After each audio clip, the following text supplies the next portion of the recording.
राम राम जी। आज हम एक स्पेशल प्रोग्राम आप लोगों के लिए लेके आए हैं और ये सभी किसान भाइयों के लिए है। मैं आप सबसे अनुरोध करूंगी कि आप इस वीडियो को ज़्यादा से ज़्यादा शेयर करें, क्योंकि देखिए हरियाणा सरकार जो है वो लगातार नए नए प्रोग्राम चलाती है। जो किसान भाई हैं उनके ऊपर प्रबंधन भी लगाया जाता है कि आप लोग पराली ना जलाएं, लेकिन पराली का क्या करें, इसके लिए भी तो निदान होना चाहिए। यही निदान लेकर आई है एफडीआई संस्था। एफडीआई एक एनजीओ है और ये पिछले 2003 से काम कर रहा है। पिछले इतने सारे सालों से एफडीआई जो है वो काम कर रहा है और करीब 15 राज्यों के अंदर एफडीआई काम कर रहा है। एफडीआई एनजीओ के द्वारा आज जींद जिले की यूनिवर्सिटी के बिल्कुल पास, जो सीआरएस यूनिवर्सिटी है उसके बिल्कुल नज़दीक, जो हरियाणा कृषि कल्याण विभाग है, यहाँ पर हमेटी के अंदर एक काउंसलिंग करवाई जा रही है जो कि विशेषकर किसान भाइयों के लिए है। एफडीआई की फुल फॉर्म में आपको बता दूं, फाउंडेशन फॉर डेवलपमेंट इनिशिएटिव्स। आज यहाँ पर किसान भाइयों को बुलाया गया है और जो पराली है उसको ना जलाएं, जो और भी अवशेष हैं, फसल से अवशेष जो निकलते हैं उनको ना जलाया जाए और उनको किस प्रकार से सही यूज में लाया जाए, उसके लिए ये काउंसलिंग करवाई जा रही है। और यहाँ पर लंदन की एक संस्था जो है वो आई हुई है और अच्छे तरीके से आज सबको समझाया जाएगा। जो इंजीनियर हैं वो भी पहुंचे हुए हैं कि किस प्रकार इस पराली के प्रबंधन को किया जाए। और सबसे बड़ी बात, सबसे ज़्यादा सिंचाई की ज़रूरत होती है, पानी की ज़रूरत होती है धान की रोपाई के लिए। तो धान को कम पानी के लागत के साथ और बिना पौध लगाए किस प्रकार हम क्रॉपिंग कर सकते हैं, उसके लिए यहाँ पर आज सबको तरीके समझाए जाएंगे। तो मैं चाहूँगी कि आप इस वीडियो को ज़्यादा से ज़्यादा शेयर करें और ज़्यादा से ज़्यादा लोग इसका लाभ उठाएं। गैर सरकारी संगठन जो स्वेच्छा से अपना काम करना चाह रहे हैं, किस दिशा में, खेती और खेती से जुड़ी दूसरी चीजों को एक अच्छे स्तर तक पहुंचाने में, उस दिशा में काम कर रहे हैं। तो बहुत से नॉन गवर्नमेंट ऑर्गेनाइजेशन है, रूट्स और एफडीआई, और सबसे बड़ी बात नेटवेस्ट, ये लंदन बेस्ड इनकी एफडीआई है। तो जिला जींद के लिए सौभाग्य की बात है कि एक सोच हमने रखी थी कि जिला जींद में ये चीजें हमें चाहिए, तो उन चीजों को लागू करने के लिए कैसे आगे बढ़ा जाए, हैंड होल्डिंग, कैसे एक दूसरे का हाथ पकड़ के वहां तक पहुंचे, उस दिशा में हम प्रयासरत है। And in the meanwhile I would like to deliver in English also for your good sir, जिसमें मात्र 2 चीजें, लोहा और नमक, इन 2 चीजों को छोड़कर किसान सभी चीजें अपने लेवल पर बना लेता था। और समय बीतता गया, समय के बीतने के साथ किसान की जरूरतें बढ़ी, खेत के खर्चे बढ़े, और आज हालात ये है कि हम एक बड़ी भयावह स्थिति से गुजर रहे हैं। वो स्थिति ये है कि पहले तो हमें ये गलतफहमी थी कि पंजाब के आसपास लगते इलाके में कुछ ऐसा माहौल है कि लोग अपनी जमीन बेचते हैं और विदेश चले जाते हैं, खासकर युवा तुर्क जो 25 से 40 साल की उम्र का है। लेकिन आपकी जानकारी के लिए मैं बताना चाहूँगा कि जिला जींद में भी वो स्थिति आ चुकी है कि शायद ही कोई गांव ऐसा होगा कि जहां से 25 से 40 साल का यूथ अपनी जमीन बेचकर ना गया हो। आप इस बात के गवाह, क्या ऐसा हो रहा है? हो रहा है। They are the sole witness कि इस तरह से ये घटित हो रहा है। तो इस स्थिति से बचने का एकमात्र उपाय क्या है? हम अपनी जमीन ही बेच देंगे तो रहेगा क्या? ये बाजारू ताकतें जो हम पर हावी हो रही हैं, हमें हमारे खर्चे बढ़ाए गए हैं। ये खर्चे एक तरह से इस तरह से बढ़ाए गए हैं कि हमारा खर्चा बढ़ता जा रहा है, आमदनी कम हो रही है। बात करते हैं एमएसपी नहीं मिल रहा है, कुछ नहीं, सब कुछ एक हद तक दिया जा रहा है, लेकिन जो हमने अपने खर्चे बढ़ा लिए हैं, जब तक उस पर लगाम नहीं लगेगी तब तक खेती घाटे का सौदा रहेगी। उदाहरण के तौर पर मैं आपको एक वाकया बताना चाहूंगा कि इंटर्नशिप प्रोग्राम के दौरान 1998-99 में जब हमने बीएससी ऑनर्स एग्रीकल्चर की पूरी की थी, तो गांव में प्रैक्टिकल के तौर पर हमें 6 महीने गांव में रखा जाता था कि गांव में क्या क्या समस्याएं हैं, क्या आपका रोड मैप है, शॉर्ट टर्म प्लान क्या है, लॉन्ग टर्म क्या है, उसको कैसे इम्प्लीमेंट करना है, डिस्ट्रिक्ट अथॉरिटी से शेयर करेंगे। तो कलायत के पास गाँव में बाड़ू हुआ था, 6 महीने उस गांव में रहे। तो उस गांव का जो फार्म इकोनॉमिक स्टडी किया हमने कि खेत में कितनी इनकम हो रही है और कितना खर्चा हो रहा है, तो आप हैरान होंगे कि उस गांव की 85% किसान ऐसे थे जो पहले से जेब से खेती कर रहे थे। हकीकत है, ये आज भी ये कटु सत्य है। वो 85% किसान जेब से कैसे खेती कर रहे थे कि छोटी सी भी चीज लेनी है तो गांव से कलायत आ रहे हैं, कैथल जा रहे हैं। हमने उनके छोटे छोटे खर्चे भी नोट किए कि बाइक से आए आप, 20 रुपए का ये तेल लगा, बीज लिया, स्प्रे किया, वो खर्चा किया, मैन पावर जोड़ी। अगर आप खेत में स्प्रे कर रहे हैं तो 2 दिन की लेबर भी उस टाइम 400 रुपए वो भी जोड़े। वो करते करते जब सारी उसकी खर्चा जोड़ा गया, इधर आमदनी जोड़ी, जब उसने बाड़ी अपनी चुक के सारी बेची आड़ती को, तो इनकम उसकी कम थी और खर्चा बहुत ज्यादा था। और ऐसे किसानों की संख्या 85% थी गाँव में, और ये संख्या आज की तारीख में शायद बढ़ गई होगी। तो कहने का भाव ये है कि जब तक हम खेती में अपना खर्चा नहीं घटाएंगे तो ये स्थिति रहेगी कि हम दूसरे काम की तरफ जाएंगे। और ये हालात हो चुके हैं कि गांव का छोटा जमींदार शहर में आकर लेबर करने को मजबूर है। गांव के जो छोटे जमींदार हैं उनकी हालात ये हो चुके हैं कि शहर में आते हैं तो उनको एक तरह से मजदूरी के रूप में काम करना पड़ रहा है। तो इन सब के निदान का एक ही उपाय है कि हम पहले तो ये समझें कि हमारे खर्चे हो कह रहे हैं, और दूसरी बात, एक संगठन के रूप में हमें अपना एक बनाना होगा सिस्टम सा, जिसमें एफपीओ की आपने अवधारणा सुनी होगी, फार्म प्रोड्यूसर ऑर्गेनाइजेशन। ये एक तरह से ऐसा ही है कि सभी छोटे किसान मिलकर एक संघ बना लें और वो अपनी चीज अपने सेल करेंगे, और जितना जिसका प्रॉफिट है अनुपातिक रूप से उसको उतना ही लाभ दे दिया जाएगा। तो एफपीओ की अवधारणा है। और सबसे बड़ी बात कि ज्योग्राफिकली, जो भौगोलिक रूप से हम ऐसी जगह पर बैठे हैं कि यहाँ से हमें 2.5 घंटे तो चंडीगढ़ के लगते हैं और 2.5 घंटे ही दिल्ली के लगते हैं। और ये कहने में मुझे कोई गुरेज नहीं है कि जींद जिले का किसान आज भी वहीं खड़ा है जहाँ 20 से 25 साल पहले खड़ा था। मैं doctor Ranpal Singh, I am vice chancellor Chaudhary Ranbir Singh university Jind. जी सर, जो एफडीआई के द्वारा आज प्रोग्राम किया गया है, इसके बारे में आपके क्या विचार हैं, और किसान भाइयों को जो तरीके बताए जा रहे हैं अवशेषों को सही तरीके से यूज़ में लाने के, उसके बारे में आपका क्या कहना सर? ये बड़ा अच्छा इनिशिएटिव है जो एफडीआई ने लिया है, और नेट वेस्ट जो है उनके पार्टनर हैं इसमें, दोनों वो स्पॉन्सर कर रहे हैं।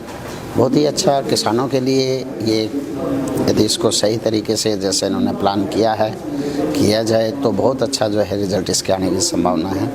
क्योंकि जो हमारे किसान हैं वो कभी उससे नहीं करते कि भाई उनको धमका दो, ये नहीं करना। वो यदि उनकी इस तरह से काउंसलिंग होती है तो वो बेटर होता है। तो ये काउंसलिंग का एक बहुत अच्छा तरीका है। इस तरह से किसानों को आते हुए और कुछ गाँव में भी जाएँ, उनकी काउंसलिंग करें कि उनको प्रैक्टिकल दिखाएं, देखो ये नुकसान इस चीज़ से हो रहा है, तो वो बेटर है, बहुत अच्छा। जी सर, जैसे आपने बात की अभी अंदर, आपने जब अपना संबोधन दिया कि यूनिवर्सिटी की तरफ से भी इनको हेल्प किया जाएगा, किस प्रकार? हाँ, यूनिवर्सिटी में हमारे कई आउटरीच एक्टिविटीज़ होती हैं। एक आउटरीच एक्टिविटी का एक सेल है, एनएसएस है। एनएसएस में जो नेशनल सोशल सर्विस स्कीम होती है, उसमें बच्चे हमारे यहाँ 4, 3 और 1 4 जो है उसके विंग्स हैं, वो अलग अलग क्षेत्रों में काम करते हैं। गाँव को हम अडॉप्ट भी करते हैं। वहाँ हमारा भी पर्पज़ यही होता है कि हम किसानों को समझाएं, जो औरतें हैं उनको उनके घर में सफाई कैसे हो उसके बारे में समझाएं। तो इस तरह के ही जो कार्य उनके द्वारा भी किए जाते हैं। तो यदि ये हमारे साथ इनका MOU होता है तो नेचुरली हमें भी इस चीज़ का फ़ायदा होगा, और मोरओवर जिसको हम फ़ायदा पहुंचाना चाहते हैं उनको सबसे ज़्यादा फ़ायदा होगा। आपका स्वागत है हमारे चैनल पर। सर प्लीज़ एक बार आप अपना इंट्रोडक्शन दें। मैं Girish Nagpal, deputy director agriculture Jind के पद पर नियुक्त हूँ, और आज के इस फंक्शन में नेट वेस्ट जो लंदन बेस्ड NGO है उनके आयोजन में शामिल हुआ। जी जी सर, जींद को हरियाणा में सबसे पिछड़ा हुआ माना जाता है, तो आपकी नज़र में जींद के जो किसान हैं वो कहाँ पर हैं, और इस तरीके की काउंसलिंग उनके लिए कितनी फ़ायदेमंद है? देखिए, पिछड़ा कहना तो शायद गलत होगा। ये है कि हम ज्योग्राफिकली जो एडवांटेज होनी चाहिए कि देश की राजधानी से और 2 प्रदेशों की राजधानी से 2.5 घंटे दूर हैं, तो जींद ज़िला के किसान इस बारे में एडवांटेज ले सकें जोग्राफिकली, उस दिशा में हमारा प्रयास रहेगा। FPO बनाकर वो आगे आएँ। और सबसे बड़ी बात कि स्टबल मैनेजमेंट का जो काम है बड़े स्तर पर, इसको कैसे मूर्त रूप दिया जाए, इस दिशा में प्रयास रहता है। जी जी, FDI जो प्रयास कर रहा है, क्या उनसे ये सब संभव हो पाएगा? देखिए, बहुत से NGO इस दिशा में कार्यरत है, जिसमें give foundation, Deloitte, FDI, roots ये काम कर रहे हैं जिला जींद में। और जींद जिला में माननीय DC साहब के इच्छा शक्ति को देखते हुए और दूसरे गतिविधियों को देखते हुए ये लंदन बेस्ड NGO है जिन्होंने पहल की है और जींद जिला को चुना है। तो हम उम्मीद करते हैं कि जिस काम के लिए इन्होंने चुना है, हमारा कृषि विभाग और सरकार के दूसरे विभाग भी, प्रशासन एक कदम ताल के रूप में काम करेंगे और जो स्टेबल मैनेजमेंट का काम है उसको बड़ी दिशा तक करने में सार्थक होंगे। जी सर, सब किसानों को आप क्या संदेश देंगे? किसानों को हम यही कहना चाहेंगे कि जो फसल अवशेष प्रबंधन की दिशा में बहुत काम अभी किया जाना बाकी है। पराली जलाना ये एक तरह की सामाजिक बुराई है, इससे जितना जल्दी छुटकारा पाया जाए बेहतर रहेगा। और जो भी वो खेती करें, जो क्रियाकलाप करें, FPO बनाकर एक संघ के रूप में काम करें ताकि उनको आमदनी में बढ़ावा हो सके। थैंक यू सर, आपका स्वागत है हमारे चैनल पर। सर, सबसे पहले तो आप अपना इंट्रोडक्शन दें, आपका नाम बताएं और आपका पद क्या है sir? My self Vijay Kumar Kundu, assistant agriculture engineer Jind, department of agriculture and farmer welfare. जी सर, क्रॉप मैनेजमेंट को लेकर FDI जो कदम उठा रहा है और आज काउंसलिंग की गई है, इसके बारे में आपका क्या विचार है सर? ये जो है एक अच्छा स्टेप है। बार बार ऐसे डिस्ट्रिक्ट में पिछले साल भी किए थे और अब लगातार चल रहे हैं ये, जिससे हमारा क्रॉप रेजिड्यू मैनेजमेंट बहुत अच्छी तरह चला हुआ है। और पिछले वर्ष हमने लगभग 40% जो है AFL को रिड्यूस किया है। और फार्मर जो है अब उनकी समझ में आने लगा है कि इसको मैनेज करके हम इसको जो है इनकम का एक सोर्स बनाएंगे। जी sir, as a assistant engineer कुछ सजेशन देना चाहेंगे किसान भाइयों को? किसानों को जो है गवर्नमेंट की तरफ से लगभग हमने 8000 मशीनें जो हैं 50% सब्सिडी पे प्रोवाइड की हैं और उन मशीनों की हेल्प से क्रॉप रेजिड्यू जो है फार्मर कर रहे हैं। कुछ फार्मर हैं जिनको जो है कुछ मशीनें ऐसे हैं जो हमारे पास शॉर्टेज थी, तो हमने अब गवर्नमेंट को उन मशीनों के बारे में जो है लिखा हुआ है कि ये मशीनें और प्रोवाइड कराए ताकि जो है किसानों को मशीनों की अवेलेबिलिटी हो। आपका स्वागत है हमारे चैनल में, हमारे दर्शकों और हमारी टीम की तरफ से। सबसे पहले आप अपना इंट्रोडक्शन दें कि FDI में आप किस पद पर हैं? मैं FDI में प्रेसिडेंट हूँ बोर्ड का और मैं इस पद पे पिछले 3 सालों से कार्यरत हूँ। सर, FDI जो है किस प्लेटफॉर्म पर काम कर रहा है, कहाँ पर, कितने सालों से? FDI 2003 में फॉर्म हुई थी और 2003 से अभी तक हम 15 राज्यों में 10 लाख से ज़्यादा किसानों के साथ काम कर रहे हैं। और हमारी प्राथमिकता ये है कि हम रूरल एरियाज़ में जो गांव के क्षेत्र हैं वहाँ पे हमारा काम हो। वहाँ पे हम एजुकेशन, हेल्थ केयर, लाइवलीहुड, जीवन यापन करने की जो पद्धति है और जीवन यापन करने के स्तर को बढ़ाने में अलग अलग तरह के कार्यक्रम करते रहते हैं। जी सर, आज हमेटी जींद के अंदर जो आपकी काउंसलिंग एक प्रोग्राम रहा, इसमें किस पर फोकस रखा गया? जींद में जो हमारा काम है वो हम धान की सीधी बुआई और पराली को कैसे न जलाया जाए और उसके विभिन्न तरीकों के बारे में हम इंटरवेंशंस करेंगे यहाँ पे। जैसा कि मुझे ज्ञात है कि केवल जिंद ज़िले में 151 करोड़ से ज़्यादा रुपए केवल पराली अगर ना जले तो वो किसानों के जेब में जा सकते हैं। तो हमारी भूमिका ये रहेगी कि हम किसानों को किस तरीके से गवर्नमेंट के साथ और प्राइवेट प्लेयर्स के साथ मिलकर पराली कैसे ना जले उसके बारे में अवगत कराएं और उसके बारे में हम किसानों को करके दिखाएं कि किस तरीके से पराली का अच्छा यूज किया जा सकता है और जलाने की समस्या को किस तरीके से प्रैक्टिकली निदान किया जा सकता है। हम इस पे भी ध्यान देंगे।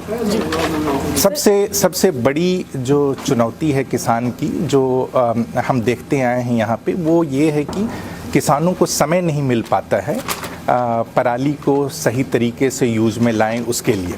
तो हमने धान की सीधी बुआई पे फोकस किया है, ताकि धान की सीधी बुआई अगर होती है तो सीधी किसान को 3 सप्ताह और समय मिल जाता है, जिससे कि वो अपने पराली को ठीक तरीके से मैनेज कर सकते हैं। जी सर, इस प्रकार के जो प्रोग्राम हैं क्या वो ऑल हरियाणा में होते रहेंगे? हाँ, ये इस तरह के प्रोग्राम हमारे हरियाणा के विभिन्न जिलों में होते रहेंगे। जींद के अलावा कैथल में हमने अभी इस प्रोग्राम को शुरू किया है और हरियाणा के और भी जिलों तक हम इस प्रोग्राम को लेके जाएंगे। हरियाणा और पंजाब में ये हमारी एक बहुत बड़ी फोकस एरिया रही है। मेरा नाम जोगिंदर है, गांव रोजला मेरा। जी जी, इस प्रकार के प्रोग्राम पहले आप गए हो कहीं? हाँ, एक आधी बार गए हैं, बाकी यहाँ आए जो यहाँ बहुत बढ़िया। कैसा समझ में आया? जो बढ़िया समझ में आया। पराली जलाने से बहुत प्रदूषण होता है और इसके खिलाफ हम तो पहले से ही खिलाफ हैं। जो आपके हाथ में ये पैकेट दिया गया है, आपको सम्मानित किया गया है? हाँ, सम्मानित किस लिए किया गया है? बस ये पराली ना जलाने की वजह से और तरह तरह के मान लीजिए बीज का वो करने का। मेरा रघुवीर नाम है, ये गाँव सिंहपुरा से आया है। जी जी, आज जो समझाया गया पराली को ना जलाना प्रबंधन किस प्रकार करना, समझ में आया? ये बहुत बढ़िया है जी, ये स्वास्थ्य के लिए भी है और धरती माता के लिए भी बढ़िया है। इसको सब जमींदारों को हमें समझना चाहिए और नहीं फूकनी चाहिए, इसको कामयाब करना चाहिए। किसी दिन चारे में करो या किया से। जी जी, उसके अलावा फसल के रोपाई के बिजाई के तरीके भी बताए गए। ठीक है जी, इसमें जो खाद दवाई है कम से कम यूज़ करो और गोबर का खाद है वो ज़्यादा यूज़ करो। मेरा गाँव मड़ेवा का नाम जोगिंदर सिंह। जी जी, आज इस प्रोग्राम में आए जो बात बताई गई भी पराली नहीं जलानी, प्रबंधन किस प्रकार के ना समझ में आई? देखो, हम तो पहले से कर रहे हैं जी। हमने तो कई साल हो गया आग लगाए खेत में, ऐसा को हाँ।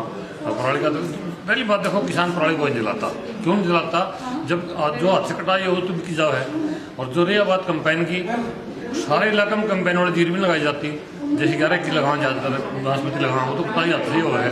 चलो मजबूरी मुझसे लगाओ है, या जो पीआर है उसको एक आधे कटवा भी ले है तो उसको बेलर से, या बहुत से आदमी जो मजबूरी है ना, जब कुछ उठाने वाला ना हो, मान लिया मशीन ना हो, या देखो पराली में एक मोटी दिक्कत क्या है, कत्त का भी ना होनी, कत्त का भी ना किसान दो रईसा हो है उस टाइम उतनी साढ़े तो बोण क्यों है जल्दी, और सामने ही उतनी फटाफट मेडन क्यों है। उस टाइम टाइम कम हो किसान के पास, और उसके पास इतने संसाधन नहीं होते करके हर एक किसान, क्योंकि आम किसान 2 एकड़ पर आ गया, इतने संसाधन नहीं जुटा सकता, ट्रैक्टर ले हुआ कुछ सामान ले हुआ तो उसने मजबूरी में एक आधा बार लगा भी जो है, वो जब लगा जब उसके कोई साधन नहीं, उसने बिजाई का टाइम आ गया बिल्कुल सर पे, और वो कट्टक वाली फसल खाली करनी, क्योंकि लेट हो जाए आमतौर पर। जब उस टाइम में मौसम का ऐसा है, धरती बात मतलब थोड़ा लेट आ जाए, नमी हो तो नहीं तो फटाफट नहीं हो जाए, अपना ठाटू का ना एक साइड में रहे, एक आधा जला नहीं तो बाकी तो बहुत जागरूक है इस बात में। लोग इनका एनजीओ बड़ा बेनिफिट है, इनका जगाने का बड़ा, क्योंकि सोने वाले को जगाना से बड़ा बेनिफिट मिलता है। ऐसी बात नहीं, अच्छी बात है ये प्रोग्राम होते रहना चाहिए।